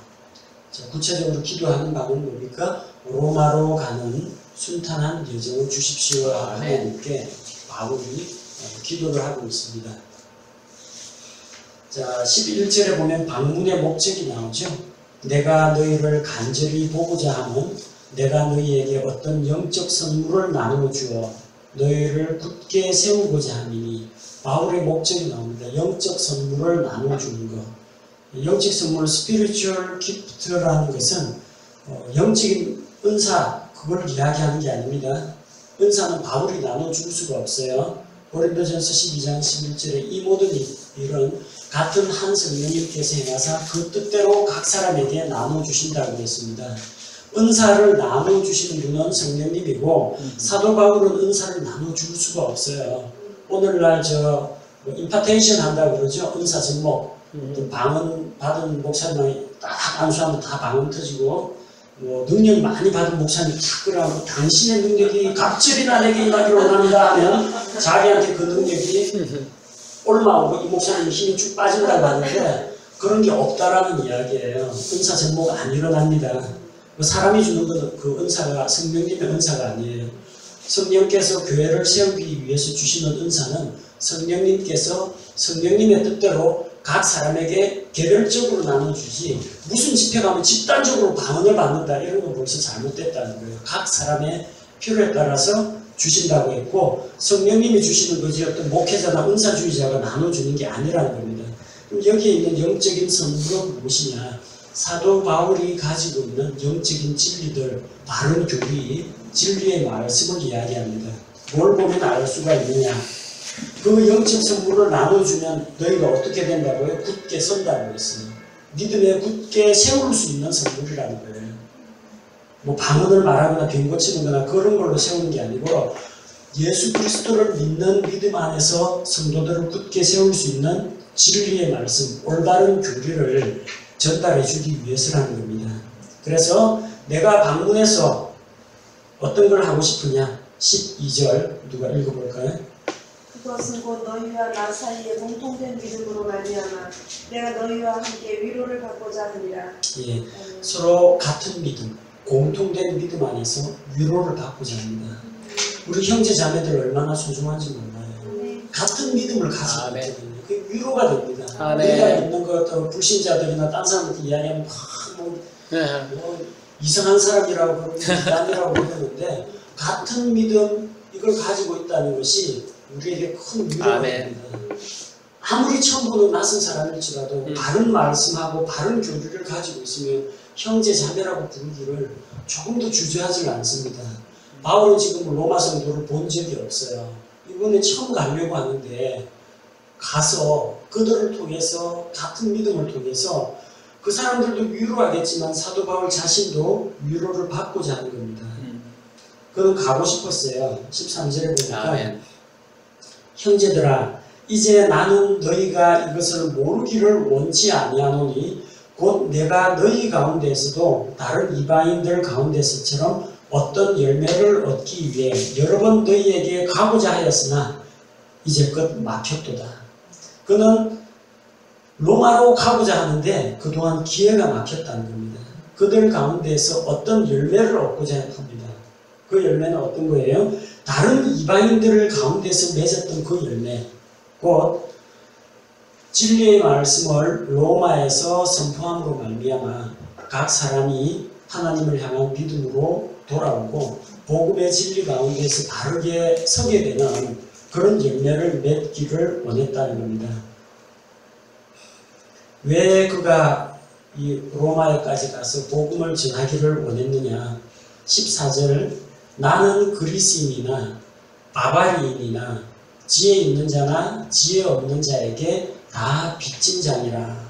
자기를 빚진 자라고 이야기하고 있습니다. 어떤 빚을 졌어요? 하나님의 은혜의 빚진 자라는 겁니다. 갚을 길은 없습니다. 우리 노력은 갚지 못합니다. 다만 내가 먼저 하나님의 진리의 말씀을 받아들였으니 이 말씀을 또 다른 사람에게 전하는 것이 나의 사명이다. 그렇게 받아들이고 있는 겁니다. 누구에게 전한다고 했어요? 그리스인. 당시 그리스인은 지혜와 교양을 갖추고 철학을 연구하고 이러는 인간의 합리적인 이성을 추구하는 지혜를 추구하는 사람들입니다. 그다음 바바리인이라고 나와 있죠. 이 바바리인이라는 것은 영어에 나오는 바바리안입니다. 바바리안. 무지하고 미개한 그런 사람을 이야기합니다. 지혜자나 무지한 자나 나는 복음을 맡은 자로서 그들에게 복음을 전해야 되는 의무, 사명감을 가지고 있다는 이야기입니다. 그래서 15절 말씀과 같이 그러므로 내 안에 있는 분량대로 나는 또한 로마에 있는 너희에게 복음을 선포할 준비가 되어 있노라. I am ready to. 나는 준비되어 있다. 방문하려는 길만 열린다면 복음을 선포할 자원에서 갈 준비가 되어 있다는 겁니다. 그는 이 복음에 대해서 확신을 가지고 담대하게 선포할 자신이 있었습니다. 왜 그렇습니까? 16절 이 복음은 16절 누가 읽어볼까요? 내가 그리스도의 복음을 부끄러워하지 아니하노니 이는 그 복음이 믿는 모든 자를 구원에 이르게 하는 하나님의 권능이기 때문이다. 먼저는 유대인에게요 또한 그리스인에게다. 예. 왜 복음을 부끄러워하지 않습니까? 오리진 복음의 기원은 복음의 근원은 하나님이시기 때문에 그렇습니다. 우리 킹제임스 성경에는 내가 그리스도의 복음을 부끄러워하지 아니하노니 이렇게 되어 있죠. 개혁에는 그리스도라는 말이 없어요. 내가 복음을 부끄러워하지 아니하노니 이 복음은 그리스도의 복음입니다. 하나님의 복음입니다. 그 근원이 하나님으로부터 왔다는 거예요. 사람이 지어낸 이야기가 아니고 또 이 복음의 활동, 복음의 그 사역은 하나님의 권능이 된다고 했습니다. 하나님의 권능, 능력이 된다고 했는데 이것은 그리스어로 두나미스라고 합니다. 두나미스라는 말은 다이나모, 발전기를 이야기합니다. 힘의 근원이 된다는 이야기예요. 복음의 능력이 있다는 이야기입니다. 다이너마이트라는 말이 다이내믹, 다이나모 같은 어원을 가지고 있습니다. 그건 다이너마이트라는 이야기는 아니에요. 왜 아니냐? 다이너마이트는 폭파시키고 파괴하는 겁니다. 복음은 폭파시키거나 파괴하지를 않습니다. 사도 바울이 있을 당시에는 이 다이너마이트가 개발된 적이 없어요. 그때는 두나미스 하면 권능을 이야기합니다. 하나님의 능력, 사람을 변화시키는 능력을 이야기하지 이거 던져가지고 사람들을 죽이고 살상하는 그런 다이너마이트를 염두에 두고 한 건 아닙니다. 하나님의 권능이 되기 때문에 어떤 권능이냐? 이 복음을 사람들한테 딱 전달하면 그걸 받아들이면 죄인이 구원을 받는다는 겁니다. 자, 죄인들에게 구원을 제공할 수 있는 복음이라는 겁니다. offering, 죄인들에게 구원을 제공합니다. 어디에까지? 예, 먼저는 유대인에게요, 또한 그리스인에게로다. 복음이 영향을 미치는 도리는 유대인과 그리스인, 곧 모든 사람에게 복음이 전파된다. 그럼 그 복음의 열매가 뭐냐? outcome, 결과가 무엇이냐가 17절에 나옵니다.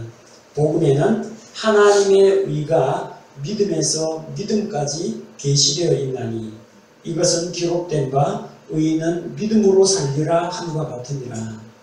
복음의 열매는 하나님의 의를 가져온다는 겁니다. 하나님의 의는 두 가지가 있습니다. 한 가지는 하나님 자신이 원래부터 의로우신 분입니다. 공의로우신 분입니다. 하나님의 본질적인 속성 자체가 하나님의 의라는 겁니다. 그런데 복음에는 하나님의 의가 나타나 있어요. 죄에 대해서는 심판을 하시는 하나님의 의가 나타나 있습니다. 또 용서받은 죄인에 대해서는 받아들여 주시는 하나님의 공의가 들어가 있습니다. 복음을 통해서 하나님이 의로우신 분이라는 걸 보여줍니다. 또한 이 하나님의 의는 하나님의 본질적인 의 말고 믿는 자를 의롭다고 불러주시는 하나님의 의가 있습니다. 믿는 자에게 하나님의 의를 입혀주시는 그 의가 있다는 겁니다.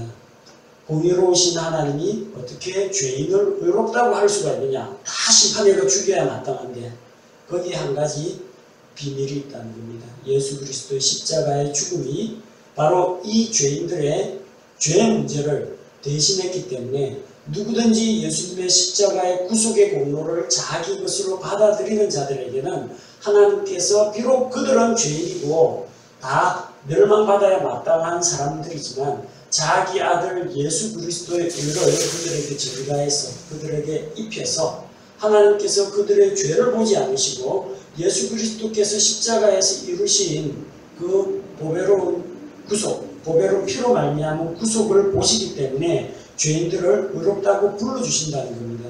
그래서 하나님의 의를 사람들에게 입혀주신다. 그 의를 나타내기도 합니다. 그래서 이것이 하나님의 의가 믿음에서 믿음까지 계시되어 있다고 했습니다. 믿음은 또 다른 믿음을 가지고 옵니다. 창세기 1장 1절에서 하나님께서 하늘과 땅, 온 우주 만물을 창조하신 것을 믿는다면, 만약 이 믿음이 있다면 그 믿음은 어디로 이어지느냐? 그분이 만드셨으니 지금도 다스리고 계시는구나. 하나님이 우리 인생의 모든 것들을 하나님께서 섭리하고 다스리시고 통치하시는 분, 온 우주 만물의 주인이라는 그런 고백이 나옵니다.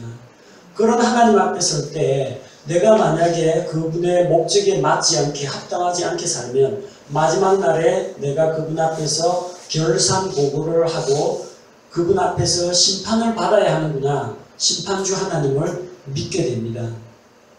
다윗은 골리앗과 싸우러 갈 때 사람들이 말렸습니다. 너는 조그만한 어린아이고 그는 어려서부터 용사다. 어떻게 너가 상대하려고 그러냐. 다윗의 고백이 이러합니다.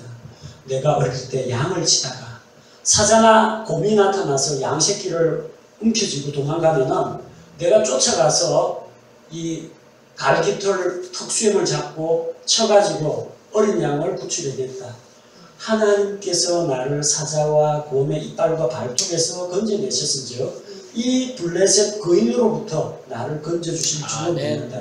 다윗의 첫 번째 믿음은 뭐예요? 어린 시절 사자와 곰에게서 구원해 주신 하나님, 그 믿음이 골리앗에게 도전을 하더라도 골리앗은 이길 수 있는 힘을 주신 그 하나님을 믿었다는 겁니다. 믿음에서 믿음으로, 한 믿음은 다른 믿음으로 부르게 됩니다. 또 한 가지는 처음에는 구원 얻는 믿음이에요. 최소한 생명을 얻고 지옥에 안 가는 그 구원받는 믿음입니다. 근데 그 믿음을 갖게 되면 그 다음 어떻게 됩니까? 그리스도인이 되죠.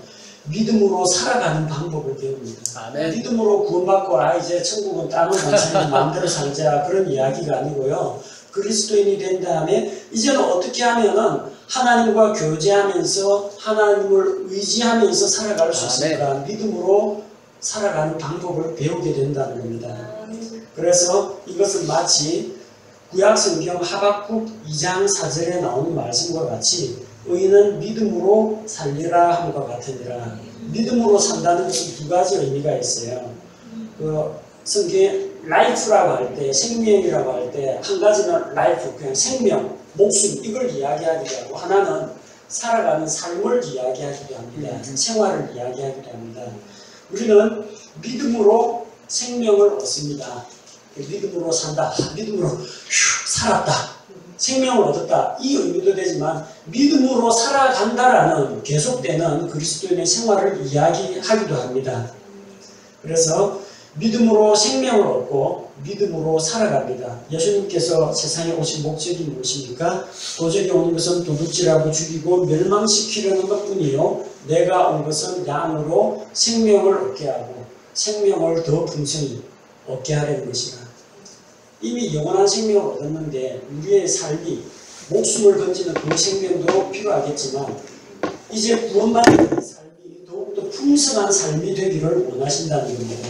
그래서 믿음에 의해서 믿음으로 살아가는 새로운 삶이 시작된다는 걸 이야기합니다. 의인은 믿음으로 말미암아 살리라. 하박국 2장 4절의 말씀은 구약 성경 말씀인데 로마서 1장 17절에서 인용되어 있습니다. 갈라디아서 3장 11절에 또 인용되어 가지고 나옵니다. 갈라디아서 3장 11절에 보면은 그러나 하나님의 눈앞에서는 아무도 율법으로 의롭게 되지 못할 것이 분명하니 의인은 믿음으로 살리라 하였느니라. 또한 히브리서 10장 38절에서 또다시 반복이 됩니다. 히브리서 10장 38절 이제 우리는 믿음으로 살리라. 역시 하박국 2장 4절의 말씀이 신약 성경에 3번이나 반복되어서 나옵니다. 이 로마서 전체의 주제를 이야기하라고 하면은 믿음으로 말미암는 하나님의 의라고 할 수가 있습니다. 어떻게 죄인이 의롭다함을 받을 수 있는 믿음을 통해서 그 내용이 로마서 1장에서 8장까지 나옵니다. 그 다음 9장에서 11장까지가 이스라엘의 구원 문제를 다루고요. 12장 이후가 믿음으로 의롭게 된 사람이 어떻게 믿음으로 살아가는가, 그리스도인의 생활에 대해서, 실제적인 그리스도인의 실행에 대해서 다루고 있습니다. 그래서 로마서는 단순히 구원 없는 교리만 다루는 것이 아니라 믿음으로 생명을 얻고 뿐만 아니라 믿음으로 매일 매 순간을 살아가는 그 삶에 대해서 우리에게 가르치고 있습니다. 오늘은 로마서 1장이 좀 너무나 중요하고 또 다룰 내용이 많아서 17절까지 살펴봤는데, 구체적인 그 복음의 내용은 18절 이후부터 나옵니다. 다음 시간에 18절부터 32절까지 말씀을 통해서 하나님의 계시와 또 하나님의 계시에 반응하는 사람들의 모습에 대해서 살펴보도록 하겠습니다. 제가 기도하겠습니다. 하나님 아버지 감사합니다. 로마서 말씀을 통해서 또 올바른 교리를 우리가 배우고자 합니다. 읽는 말씀 한 절 한 절을 통해서 이 말씀에 참 깊고 오묘한 뜻을 깨달아 알 수 있도록 도와주시고, 또한 바른 교리 가운데 굳건하게 있어서 하나님으로부터 오는 좋은 열매를 맺을 수 있도록, 또 다른 사람들을 진리 가운데 바로 세울 수 있도록 우리를 무장시켜 주옵소서. 종말론 공부를 통해서 이제 말세가 다가온다는 것을 생각하면 생각할수록 우리 마음이 예수 그리스도 다시 오시는 복된 소망의 날을 기다리게 하옵시고, 또한 주님 오시기 전에 한 사람이라도 더 건져야 한다는 절박한 마음을 가지고 또 입을 열어 다른 사람을 주님께로 인도하는 이 일에 주님 우리가 쓰임받게 없어서, 복음에는 하나님의 의가 나타나서 그것을 믿는 자들에게 구원을 주시는 하나님의 능력이 된다고 하셨사오니, 우리로 하여금 이 복음의 능력을 맛보아 알 수 있게 도와주옵소서. 예수님의 이름으로 기도합니다. 아멘. 예, 감사합니다. 더 나누고 싶은 내용이나 혹시 질문하시고 싶은 분이 있습니까? 질문. 예. 예. 제가 요즘 생각하는 게 예. 지금 세계의 패권이 지금 미국에 있잖아요. 예. 그래서 미국은 이제 기독교의 나라라고 일반적으로 이야기를 하고 있고, 세계 패권이 미국에 오기 전에는 영국에 있었고요. 예. 영국 오기 전에는 그리스 로마에 있었나요? 예. 그래서 오늘 우리 그 읽는데 보니까 아까 그리스인 로마에서 편지, 로마에 대한 편지. 제가 이제 영국과 미국까지는 제가 패권이 있었다고 알겠는데, 그 이제 그러니까 창세기 이후에 하나님을 믿었던 나라들에게만 역시 패권이 있었는가? 그래서 역시 하나님은 살아 계셔서 하나님을 많이 믿는 그 국민들은 역시 그 뭐라 그럴까, 방금 라이프 인가 그걸 제가 묻고 싶습니다. 그래서 이제 영국 이전 시대에 그 그리스 로마라든지 역시 다른 나라보다도 믿음이 많아서 패권을 누렸는가, 이게 질문입니다. 예. 세계 역사를 살펴보면은 뭐 강대국들이 여러 나타났는데, 세계의 중심은 예루살렘입니다. 팔레스틴이 세계의 중심입니다. 그 팔레스틴이 세계의 중심인데, 창세기 10장에 나오는 노아의 세 아들을 통해서 민족들이 퍼져나가죠. 그래서 셈족과 함족과 야렛족이 딱 나뉘는데, 딱 그 가운데가 되는 부분이 예루살렘입니다. 세계 역사는 예루살렘을 중심으로 시작이 되었고요. 인간 정부가 예루살렘 중심으로 시작되었고, 또한 예루살렘이 하나님의 손목시계라고 합니다. 이스라엘을 보면은 이 종말의 시각을 알 수가 있다고 하는데, 지금 현재 시각이 12시가 자정이라고 하면 11시 50분, 55분 정도 되었다고 할 정도로 급박하게 돌아가고 있습니다. 이 이스라엘을 통해서 이제 하나님께서 일하고자 하셨는데, 그렇다고 해서 이스라엘이 항상 강대국이었던 건 아닙니다. 물론 하나님께서 다윗과 솔로몬에게 복을 주셔서 솔로몬 왕국이 팔레스틴과 또 이집트와 주변에 있는 여러 민족들에게 영향력을 미친 건 사실입니다. 하지만 그들이 하나님을 반역하고 우상을 숭배함으로 말미암아 하나님이 다른 강대국을 일으키셨죠. 어디에요? 저 아시리아라든지 그다음에 바빌론이라든지 이 바빌론 왕국에 의해서. 근데 바빌론 왕국도 강대국이었지만 그렇게 역사가 오래 가지 못했습니다. 바벨론 다음에 어떤 나라가 일어났어요? 메데 파사가, 메데 페르시아가 일어났고, 페르시아 다음에는 이제 그리스, 알렉산더 대왕 이렇게 해서 세계를 정복하려고 하는 그런 야망을 가지고 있었고요. 또 그리스 제국 다음에는 로마 제국, 로마 제국도 뭐 하나님을 믿는 그런 왕국은 아니었습니다만 로마의 정치권이 당시로서는 세계의 3분의 1 정도를 지배했습니다. 왜냐하면 지리산의 발견에서 저 남미라든지 북아메리카 같은 게 아직까지 발견되기 이전에는 그쪽이 세상의 전부인 걸로 사람들이 알고 있었거든요. 그 당시에 땅끝이라고 하면은 서바나, 스페인이 그때는 땅의 끝이었습니다. 사도 바울이 생각하고 있는 것도 로마서 맨 마지막에 나오지만 내가 예루살렘에 들렀다가 로마에 들렀다가 그 다음에 너희가 허락하면은 내가 땅끝 스페인으로 가겠다 그 계획을 가지고 있어요. 스페인 다음에 가보면 그거 바다예요. 물론 그 더 건너가면 뭐나 신대륙 나옵니다. 근데 그 당시 사람은 콜럼부스 뭐 이런 사람들이 나오기 전이니까 거기까지는 몰랐던 거죠. 근데 이제 이 복음이 로마를 통해 가지고 유럽 쪽으로 이제 전파가 되었고요. 유럽을 통해서 저쪽 영국까지 들어갔죠. 또 영국에서 킹 제임스 성경이 나오고 하나님의 말씀이 하나의 체계를 갖추고 성경 66권이 한 권의 책으로 자리를 잡게 됨에 따라서 또 하나님께서 또 복을 얹어주신 것, 말씀을 전파하기 위해서 복을 얹어주신 건 사실입니다. 해가 지지 않는 나라라는 그 인간적인 관점에서 볼 때는 식민지 전쟁으로 볼 수도 있지만 그런 걸 통해서 하나님의 말씀이 전 세계에 전파되게 하셨고 또 그 복음의 바톤이 어디로 넘어갔어요? 신대륙에 들어가면서 믿음을 좇아서 하나님께서 주신 양심의 자유, 믿음의 자유를 좇아서 온 이 신대륙에 이제 들어갔고 그 미국의 강대한 국력과 그리고 정치력과 외교, 교통통신망을 통해서 전 세계에 복음이 흘러 들어가고 있죠. 계속해서 이 그 복음의 바톤 주자들은 바뀌고 있습니다.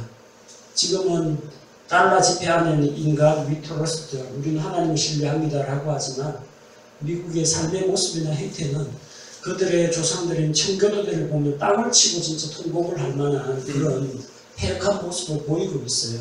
그 다음에 또 누가 바톤을 물려봤습니까? 한국이 막 부상을 했죠. 선교사가 나오고 대부흥이 일어나고. 근데 보니까 또 뭐 은사주의 뭐 이런 것들로 또 빠져가지고 그리고 중국이나 아프리카에서 또 복음이 부흥의 불길이 또 일어나고 있다고 합니다.